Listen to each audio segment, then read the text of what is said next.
को ये पुष्प दिख रहा है और पुष्प के अंदर अगर हम देखें तो यहाँ पे आपको कुछ छल्ले दिख रहे हैं। एक ये छल्ला दिख रहा है, एक ये पूरा छल्ला दिख रहा है, एक ये है और इसके ऊपर ये छल्ले लगे हुए हैं। ठीक है, ये आपका एक पुष्प है। ठीक, इस पुष्प में चार चीजें हो गई। सबसे बाहर की तरफ आपको जो हरे रंग के ये दिख रहे हैं लगे हुए, ठीक है, कांटे ऐसे यहाँ पे दिख रहे हैं हरे रंग के, ये हो गए आपके बाह्य दलपुंज। ठीक, इसके बाद आप यहाँ पे आते हो, ये जो पेटल्स दिख रहे हैं, ये जो रंग बिरंगी पत्तियां, पंखुड़ियां जिसे कहते हैं, ये जो पंखुड़ियां दिख रही हैं, ये क्या हो गया इसका, ये हो गया दलपुंज।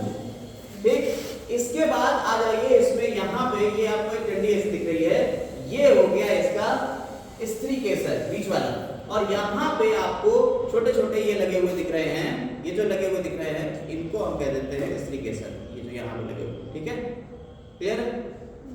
ठीक, तो यहाँ पे आपके चार पार्ट हो गए, ये चार छल्ले हैं, चार वर्म्स हैं। क्या है? वर्म्स, वर्म यानी छल्ले, चक्र। ठीक है, तो किसी भी पुष्प में चार चक्र मिलेंगे। वो चार चक्र कौन कौन से हो गए? बाह्य दलपुंज, दलपुंज, पुमंग और जायांग यानी पुंकेसर और स्त्री केसर। क्लियर? ये वाला नर जननांग हो गया, जो इसमें यहाँ ऊपर लगे हुए आपको दिख रहे हैं, ये नर जननांग हो गए, और ये वाला मादा जननांग हो गया, जो नीचे की तरफ लगा हुआ आपको दिख रहा है, ये जो डंडी। ठीक, क्लियर हो गई बात? अब हम लोग इसमें एक एक की बात कर लेते हैं। ठीक है, एक एक, ये पूरा तो चक्र हो गया, अब इसके एक चीज की बात करेंगे। देखिए, जैसे यहाँ पे आपको जो दिख रहा है, ये हरे हरे आपको ये दिख रहे हैं, छोटे छोटे से दिख रहे हैं, ये तो पूरा एक चक्र हो गया। लेकिन इसमें अगर हम एक को तोड़ लें, अब देखिए ये पूरा हम तोड़ देंगे आपका फूल पूरा, तो जो एक है ये क्या है? जो एक है इसे हम कहते हैं सेपल, इसको इंग्लिश में कहते हैं कैलिक्स। ठीक है, और ये हो गया कोरोला, ये हो गया एंड्रोशियम, और ये हो गया गाइनोशियम। ठीक, जो इसका एक पार्ट अभी हमने एक तोड़ा, वो एक क्या है? सेपल।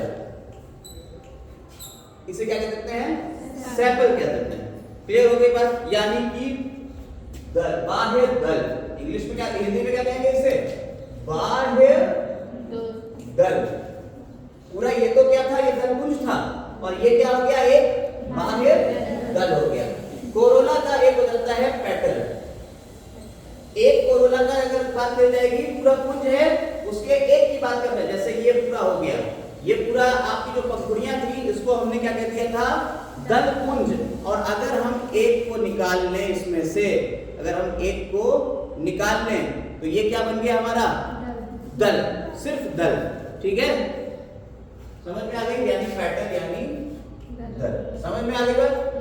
अब आपका यहां तक का पार्ट हमने क्लियर कर दिया, और इसको हम हटा देते हैं। देखिए यहाँ से पूरा हटा देते हैं। ठीक है, पूरा यहाँ से हम इसको हटा देते हैं, बाहर वाला पार्ट ही हटा देते हैं। ठीक, यहाँ ये पत्तियां भी हमने हटा दी। ठीक है, अफसोस ना करिए, भूल है, आपकी स्टडी के लिए कुर्बान हो रहा है, कोई ऐसा नहीं कुर्बान करना। ठीक, ये वाला हो गया पूरा पार्ट। अब ये बचा इसका बीच का पार्ट, हम अभी एक को छोड़ देते हैं। ये बीच का पार्ट बचा, ये जो बीच का पार्ट है, इसको हमने क्या कह दिया? ये वाला, ये गाइनोशियम है, यानी कि जायांग स्त्री केसर। इस बीच वाले पार्ट की बात कर रहे हैं, जो बीच में है, इसे हमने क्या कह दिया है? स्त्री केसर। ऊपर वाले की बात अभी नहीं कर रहे हैं, जो लगे हुए हैं ऊपर, हम इनकी बात नहीं कर रहे हैं, हम सिर्फ बीच वाले की बात कर रहे हैं। इसमें क्या क्या चीजें आती हैं, आप इसको देखिएगा। इसमें आ जाता है वर्तिकाग्र, वर्तिका, ये वाला हो गया वर्तिकाग्र। ठीक है, ये हो गया वर्तिका। ठीक है, यानी कि ये हो गया स्टिग्मा, इंग्लिश में कहें तो स्टिग्मा, और ये हो गया स्टाइल। ये पूरी डंडी, यानी कि ये जो पूरी डंडी है, ये पूरी डंडी क्या हो गई? स्टाइल। समझ में आ गई बात? अब इस डंडी में अगर आप बिल्कुल टॉप पे देखें, यहाँ पे अगर आप ये बिल्कुल टॉप पे देख रहे हैं, ये वाला पॉइंट, ठीक है, यहाँ बहुत ढेर सारे दिख रहे हैं, वहाँ हमने एक दिखाया हुआ है, वो है स्टिग्मा, ये वाला पार्ट। ठीक है, यही है वर्तिकाग्र। अब आ जाते हैं नीचे, ये आ गई ओवरी। नीचे वाले पार्ट को क्या कह दिया हमने यहाँ पे? ओवरी कह दिया है, हिंदी में कहते हैं अंडाशय। ये वाला पार्ट ये जो है ये क्या है? ओवरी यानी अंडाशय।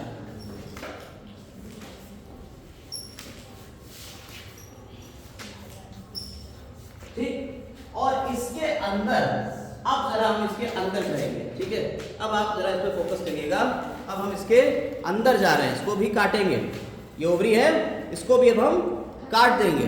जब इसे काटेंगे तो क्या निकलेगा, देखिए इसको काटने पे क्या निकलता है।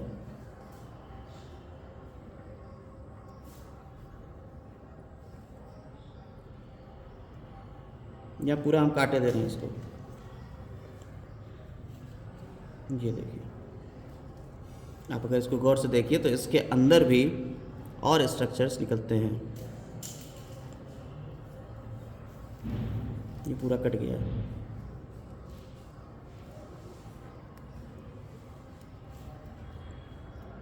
ठीक है, ये देखिए यहाँ छोटे छोटे आपको स्ट्रक्चर्स दिख रहे हैं। ये जो दिखा बीच में आया, ये स्ट्रक्चर दिख रहा है बीचों बीच में। तो ये जो बीचों बीच का स्ट्रक्चर आपको दिख रहा है, देखिए सभी लोग, इसके अंदर हम वहां पे पहुंच चुके हैं उसके अंदर। ठीक है, ये ओव्यूल कहलाता है। ठीक, क्या कहलाता है? ओव्यूल, अंडाणु यानी ओव्यूल। और ये कुछ इस तरीके से दिखता है।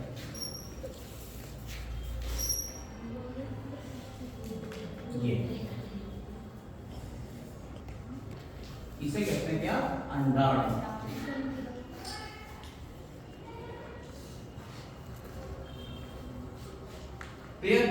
ये हमारे एक पुष्प की पूरी संरचना हो गई। अभी हमने इसके फीमेल वाले के तो पार्ट की बात कर ली, मेल पार्ट की बात अभी नहीं करी है। देख लीजिए, ये फीमेल वाला पार्ट तो हो गया, मेल वाला पार्ट अभी हमने इसका डिस्कस नहीं किया है।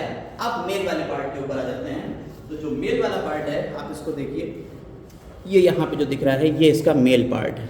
ये वाला पार्ट क्या है? इसका मेल पार्ट है। अगर आप इस पे हाथ लगाएं, यहाँ पे देखिए हम जैसे हाथ लगा रहे हैं, ठीक है। यहाँ जब आप हाथ लगाएंगे तो देखिए यहाँ पीला पीला मेरे हाथ के ऊपर आ गया है।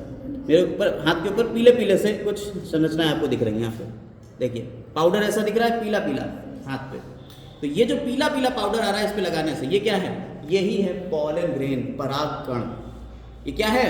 पॉलन ग्रेन यानी कि पराग कण।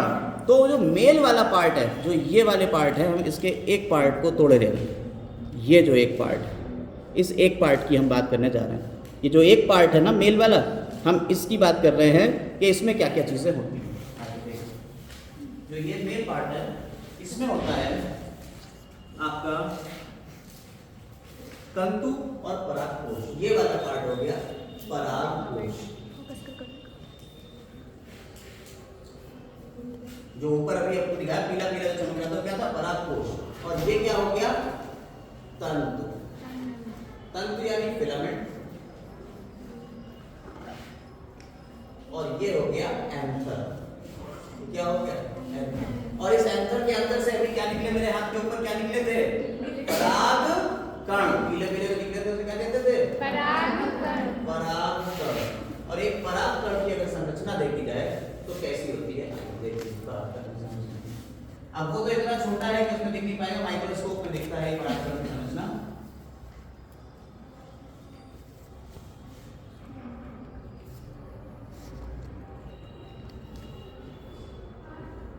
ये हो गया। इसमें बाहर वाली एक्साइन, अंदर वाली कला इंटाइन। देखिए ये बाहर एक्साइन होती है, ये कहलाती है इंटाइन। ठीक है, ये बड़ी वाली कोशिका हो गई। और ये बढ़ती कोशिका यानी वेजिटेटिव सेल हो गई। वेजिटेटिव सेल यानी वर्धी कोशिका। और ये जनरेटिव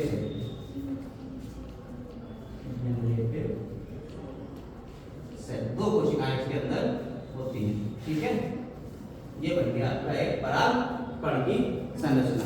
ठीक, ये पूरा एक पुष्प का संरचना है। जो पुष्प की पूरी संरचना होती है, इसी पुष्प की संरचना से आपको क्या मिलता है? पूरा का पूरा रिप्रोडक्शन हो जाता है। इस रिप्रोडक्शन में पराग कण जो है वो यहाँ से उड़ के यहाँ जाएगा, जिसे पॉलिनेशन कहेंगे यानी परागण कहेंगे। और यहाँ से पॉलन ट्यूब निकलेगी और यहाँ आके एग से फर्टिलाइजेशन होगा अंदर ओव्यूल के अंदर। ठीक है, ये पूरा संरचना जो है अंदर की तरफ ये फर्टिलाइज होके ओव्यूल किसमें बदल जाएगा, बीज में, और ओवरी यानी कि ये अंडाशय किसमें बदल जाएगा, फल में। तो फल और बीज बन जाएंगे, रिप्रोडक्शन हो गया। बीज बनने के बीज के ही अंदर आपका छोटा पौधा होता है, इस बीज को बो देके एक नया पौधा बन जाता है। समझ में आ गई बात या नहीं? ये पूरा जो हमने पढ़ा अभी ये क्या है, पौधों में जनन, और वो भी कौन सा, लैंगिक जनन, सेक्सुअल रिप्रोडक्शन। ठीक, यहाँ तक पूरी बात हो गई, बस